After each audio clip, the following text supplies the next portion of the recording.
Greetings, fuckers. And let's talk about exploring yourself. We're still working on creating self-compassion for the purpose of healing, which requires you to know that you exist, which requires you to live with yourself in some form of peace, which actually is not that easy for most human beings. So for the past month in this Patreon private stream that I mentioned, we have been on a choose your own spook venture, an exploration of your abandoned, perhaps haunted self, just in time for the scariest season in my world, the holidays. So, first up, why is this the case? Why is any of this work necessary? Why the fuck are we talking about this? Because trauma, including the trauma of being alive as humans, pushes us outside of ourselves, out of our bodies, our full, most authentic brain spaces, and out of our coherent timelines of existence. Then we live with a dissociative awareness of sort of existing without really being there. And also, because we're so trained to act like anybody but ourselves, and in order to survive in extreme situations, we unfortunately often take that lesson to heart. And it happens to such an extreme extent that many of us traumatized motherfuckers become genuinely unaware of who we truly are. So, all things considered, when we reconnect with ourselves in the name of finding that self-compassion and actual self-love, spending high quality time in us, in our meat and our circumstances, well, we often hit many obstacles. So this episode series, within a series, within a series, is a discussion of those obstacles. Choose which ones apply to you, and you might want to hear the descriptions of all of them in order to find out which ones are self-relevant. So far, we have covered 5 stops on that private stream. Today, I'm going to try to give you a rundown of 4 of those episodes in 20 minutes. Let's see how it goes. So we started off with a discussion of stress. A huge part of staying with yourself and your honest existence is increasing your window of tolerance towards stress and then learning to use it healthily. After a lifetime of stress, complexly traumatized folks tend to have too much stress response or none at all. And either way we adapt, we are doing ourselves a disservice long term, falling into one of these extremes and getting stuck there. Stress, like everything else, has a function. So we do want to have a relationship with it for sake of identifying manageable threats and getting shit done. Therefore, we recommend sowing stress into your awareness, slowly, cautiously, without flooding your system and shutting yourself down. I like to do this via holding dual realities in your hands. So we discuss dipping into your stress world and then dipping back out into escape planet, touching upon stress and then backing away from it to learn how to manage your reactions within yourself. This helps your brain and body to understand that you can have stress without being absolutely bowled over by it or taken over by it, turning you into some sort of frenzied robot. And it starts to reintroduce your system to the sensations of stress. And we also accomplish this in our episode series with some helpful visuals and breathing reminders to get you through the worst of it. Plus a lot of pretty cutely creepy aesthetics, if I say so myself. If you are on the market to reapproach your relationship with stress, we're talking about it. Then we also talked about the big drowning emos, specifically sadness, grief, anger, and the negative emotional conglomerates that they often create once those emotions have been kicked off and then stuck around for a minute. When you are primed with any of these large, often unmoving negative emotions, you tend to collect more. They spawn like dust bunnies and collect in your corners. And those emotions tend to transmute, like turning sadness into piss acidness, or resentment, frustration, guilt, apathy, helplessness, dismay, etc. So I do have to encourage you to distill your feelings when it's possible, to try to understand why, at the core of most things, you might really be sad, and what that sadness is suggesting to you. Sadness tells us that a need is going unfulfilled. So if you can learn to sit with your sad, you can learn to identify what social and emotional needs are going unmet. That usually drives your sadness, which then drives additional emotional accumulations and transformations. Do this work when you can. But we also discussed in this episode that you might not always be able to do this deep emotional work and really have any positive results from it. When it's not possible to distill your emotions down, well, there's another approach to take. And here's a list of reasons why it can be difficult to do that emotional work, in case you needed the validation. If you're still in it, if your true needs or beliefs are still unknown to you, it's pretty difficult to identify them.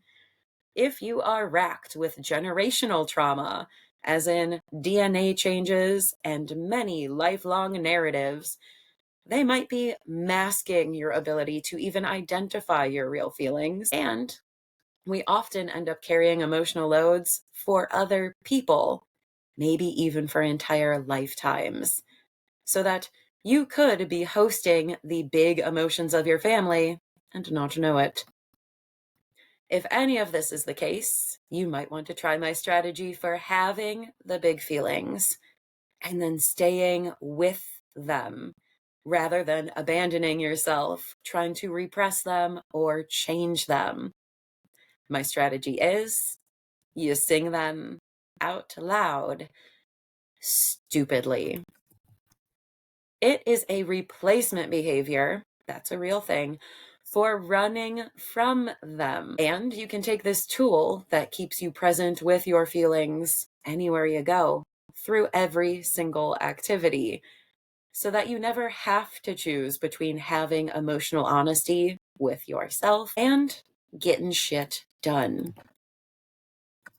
For some sample songs, explanations of the purposes of sadness, grief, and anger, and all of the ways that this emotional management behavior can stunt other shitty actions as well, you might want to stop at the Big Emotion Venture on our spooktacular tour. I do have to say, it's pretty highly appropriate for having a regretless and shameless holiday season. You may need to call in your higher mind many times to reframe your big emotions. So, if you fear that this might be on your plate, learn to come do it with us and revisit this little episode on big emotions with the breathing visuals and peaceful scenes that I've included to help you out of a hard time. Speaking of which, we also have discussed misalignments. Misalignments are usually painful recognition of instances in which you are doing a damn thing that you do not care about, or you are not doing a damn thing that you really do care about. Generally, misalignments are incongruences created by life, circumstances, not your explicit decision making. There are factors preventing you from behaving in line with your real values. And many times those factors also keep you from even knowing your real values. What these misalignments do introduce to you is the sensation of long-lasting, lingering, seemingly baseless tension, agitation, resentment, anxiety, exhaustion, even emptiness. The many marks of misalignment. It's uncomfortable when you're forcing you to behave like someone other than you because you feel like you have no other choice, and maybe you never did. So, we talk about identifying your real values beneath all the trauma programming, identifying areas of life that are oppositional to those values, and then figuring out how to adjust, making small changes to get closer and closer to an aligned manner of living in which your brain, your feelings, your body are all moving in the same direction. Plus, we talk about the benefits of identifying your own inner yes and no signals, developing your inner guidance system, which tells you what is in alignment or not before you make a decision, so that you can navigate the world with ease and confidence and less, oh shit, I really fucked that up. If you want energy and excitement and inner peace in all of your time with yourself, you really want to get aligned. Not with the damn trauma cards that you were dealt, but with the real you and what you care about. And lastly today, we will cover the horrific memories that you might encounter in the form of not your best moments. Embarrasshaming recollections of self. A very potent reason for many of us to continually abandon ourselves and flee the scene. And I have to say, most of the memories that you hate about yourself, that you chide yourself for, are born of trauma in one way or another. An individual might be reacting to unhealed trauma and thus end up spitting out an extreme reaction in an inappropriate situation, or a person can be thrown off center by some trauma or trauma-related issue, such as chaos, which then disconnects them from the self, which then creates the downstream experience, eventually, maybe days, weeks, or months later, of, fucking some shit up through the flailing attempt to stay afloat survival behaviors. The major problem being, we don't have a full brain to use when we are thrown off center in the moment of making a mistake. What happens is we just have access to very limited trauma networks of the brain, and they activate very intensely. Then later on, our full mind comes back online, at which point we have many additional perspectives and thoughts available to us. Many, let's say, editorial notes for ourselves about what we did, what could go better, and what we need to fix in the future. In either case, to punish oneself after making a perceived mistake via harsh inner criticisms and replays of that memory is to abuse oneself in the aftermath of trauma. To layer abuse upon abuse, to wound yourself in reaction to your own wounds, to continue the destruction that was forced upon you, but now at your own hands. In other words, being self-critical about a misstep is simply perpetuating the work that was started by the people who traumatized you in the first place. And doesn't that give you some material to reframe any thoughts of, I deserve to be punished for this. I will replay this humiliation forever to pay for my sins. If not, let's take another approach. Let me also say that to hold memories against oneself incessantly is actually to have an artificially thick ego. You're not so special that you are expected to be perfect. You're just a fucking human. Humans, they make a lot of mistakes.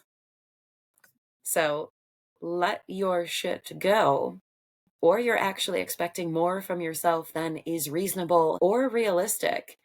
You are, in a way, kind of putting yourself on a pedestal with your self-hatred and criticism.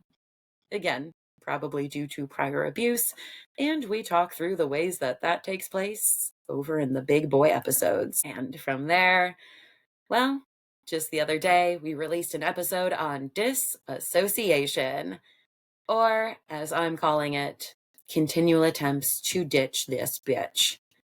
The human ability to abandon the brain, abandon the body, or both. And we have discussed how you start working with those disassociation patterns that pull you out of yourself and strand you Lord knows where.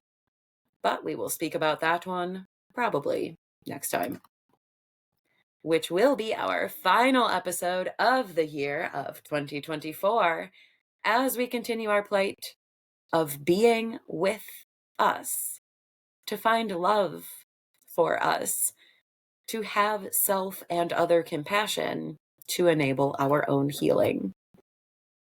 Until we speak again in our final show, happy fucking holidays. Make sure to include yourself in this season as the social and environmental weather gets harder. Try to remember to treat yourself more softly. If you'd be so kind as to soften up around here, throw us some stars, reviews, and shares at the show. It would be the greatest gift unto this fucker. And I'll talk to you soon, if not sooner, in the Patreon private community. Patreon.com/traumatizedmotherfuckers, where you can find more information on all the topics discussed here, hundreds of shows from the past years, and you can help me and Marcus Barkus have a healing season ourselves as we are camp hosting from our RV out in the woods. Thank you for being here. Thank you for being you, yourself. Cheers, y'all. Take care. Talk to you soon. And welcome home to you. All right. Bye, y'all.